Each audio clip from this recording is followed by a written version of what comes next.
Welcome to solverfy. So for the first part, we are going to use force is equal to I times the cross product of length and magnetic field. And this gives the magnitude to be I times L times B sine phi, where phi is the angle between length and the magnetic field, and direction is given by right hand rule. So we are going to apply this equation to each segment and see what we get. So FPQ is going to be I times LPQ. So current is basically capital I.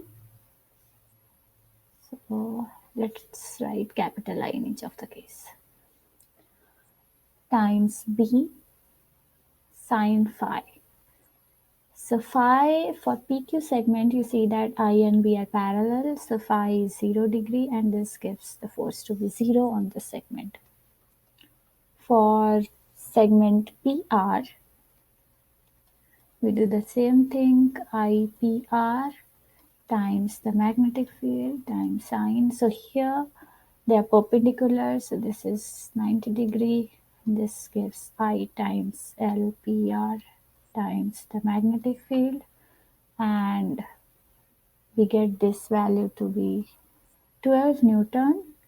And by right hand rule, the direction is going to be into the screen or into the page. Similarly, we do the same thing for QR, which is ILQRP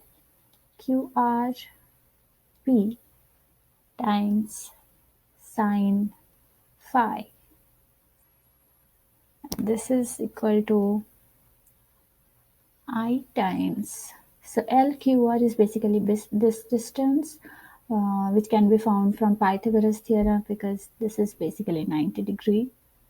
So LQR will then be equal to square root of the sum of the squares of the other two sides times B times sine phi.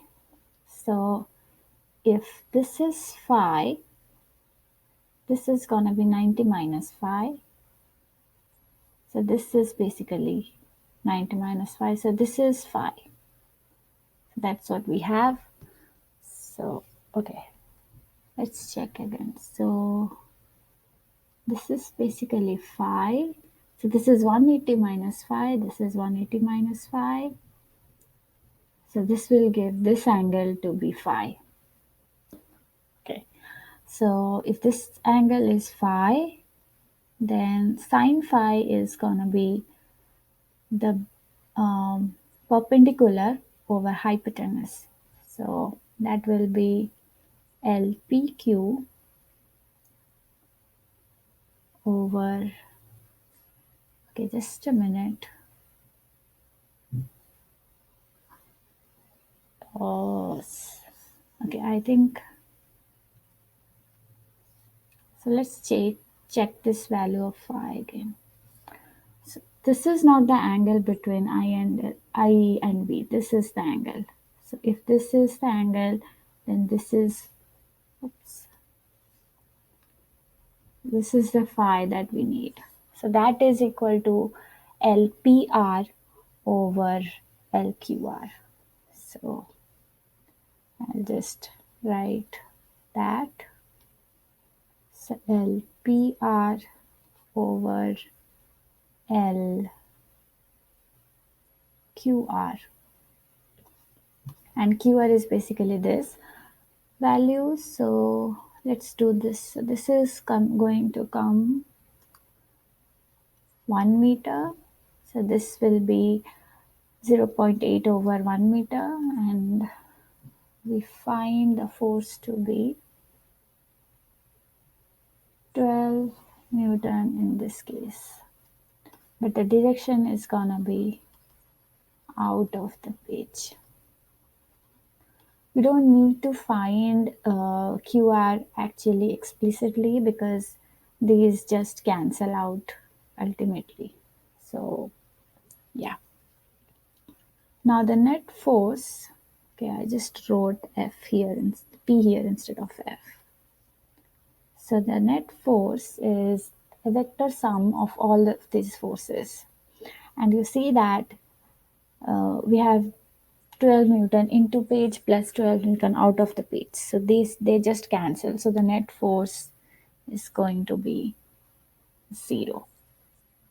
So this is the second part. Now for the third part,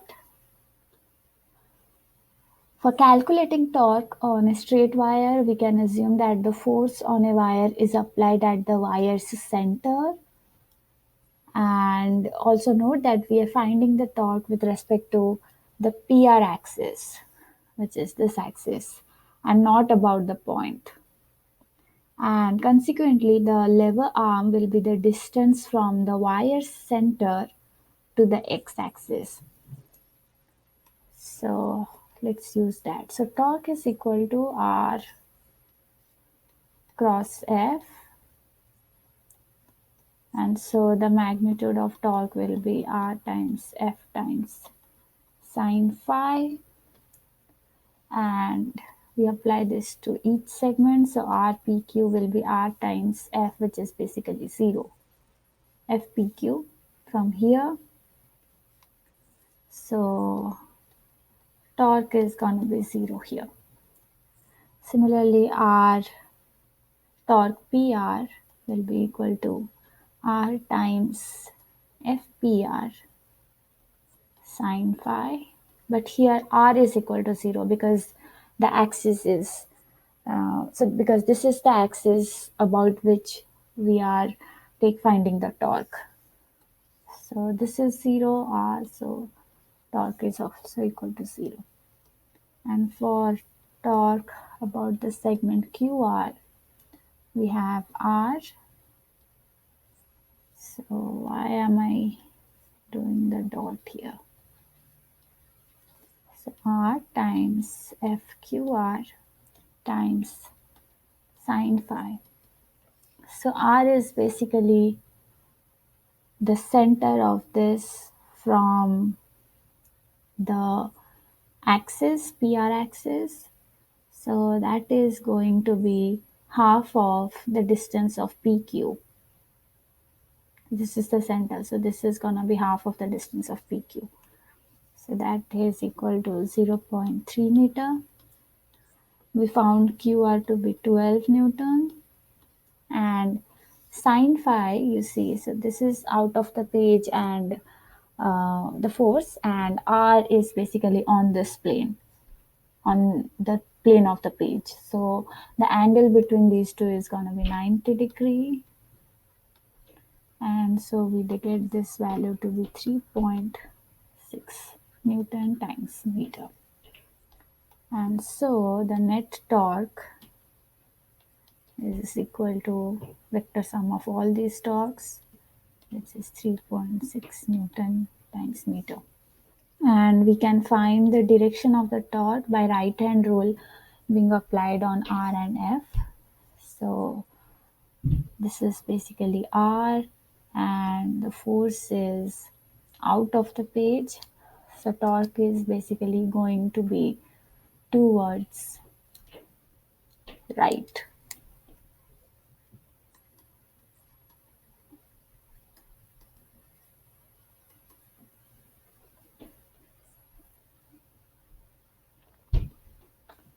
Now for the last part, we use torque equal to mu cross B, where mu is N times I times A. So torque, the magnitude of the torque will be NIA times the magnitude of magnetic field times sine phi.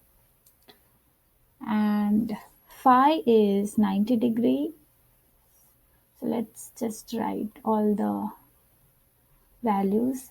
So N is just 1 because there is just one turn. I is given to be 5 ampere. I have written that up here. And the area is the half of base times height. So area is half times length of PQ times length of PR, and the magnetic field is 3 Tesla, and sine phi is phi is basically 90 degree. So we use those values here and we get the torque to be 3.6 Newton meter, which agrees with our result from part C here. And if you take the direction, you'll see that the direction of this will also be, but the direction can be chosen, can be found using the applying the right hand rule on the moment and magnetic field. So if you see that, and if you apply it over here, you'll see that the moment is out of the paper, and sorry, the moment is into the paper and magnetic field is towards upwards. So applying right hand rule to that, we get the torque to be also towards right.